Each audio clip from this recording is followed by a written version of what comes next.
അപ്പൊ എന്ത് വിമർശനമുണ്ടായാലും കേരളം ഭരിക്കാൻ നല്ലത് ഇടതുപക്ഷമാണ് എന്ന അഭിപ്രായം കേരളത്തിലെ ജനങ്ങൾക്കിടയിൽ ദൃഢമായി വരുന്നുണ്ട്. അതെന്തുകൊണ്ടാണ്? അത് പഴയ UDF-ന്റെ ഭരണമായിരുന്നു പ്രളയമുണ്ടായ സമയത്തെങ്കിലോ, പഴയ UDF ഗവൺമെന്റ് ആയിരുന്നു മലയിടിച്ചിലിന്റെ സമയത്തെങ്കിലോ, പഴയ UDF ഗവൺമെന്റ് ആയിരുന്നു കോവിഡ് വന്നപ്പോഴെങ്കിലോ ആളുകൾ ആലോചിക്കുന്നുണ്ട്.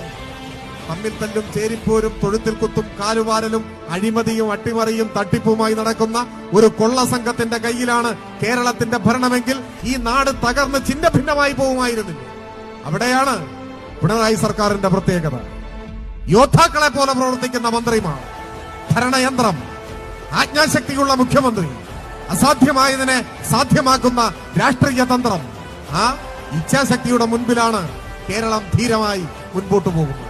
ഇതിങ്ങനെ മുന്നോട്ട് പോയാൽ ആയുസ്വറുതിക്ക് മുൻപ് VD സതീശനും കൂട്ടർക്കും ഇനി കേരള നിയമസഭാ മന്ദിരത്തിന്റെ അകത്തളങ്ങളിലേക്ക് മന്ത്രിപദത്തിന്റെ അകമ്പടിയോടെ കടന്നു വരാനാവില്ല എന്ന തിരിച്ചറിവാണ് ഇപ്പോ ലീഗിനെയും ജമാഅത്തിനെയും RSSനെയും പഴയ പോപ്പുലർ ഫ്രണ്ടിനെയും എല്ലാം കൂട്ടിച്ചേർത്ത് ഇടതുപക്ഷത്തിനെതിരെയാണെങ്കിൽ, ഇടതുപക്ഷ ഗവൺമെന്റിനെതിരെയാണെങ്കിൽ, CPIM-നെതിരെയാണെങ്കിൽ, തെരുവിലൂടെ പോകുന്ന ഒരു പട്ടിയാണെങ്കിൽ ആ പട്ടിയെയും ഒപ്പം കൂട്ടാം എന്ന മാനസികാവസ്ഥയിലേക്ക് കോൺഗ്രസ് എത്തി.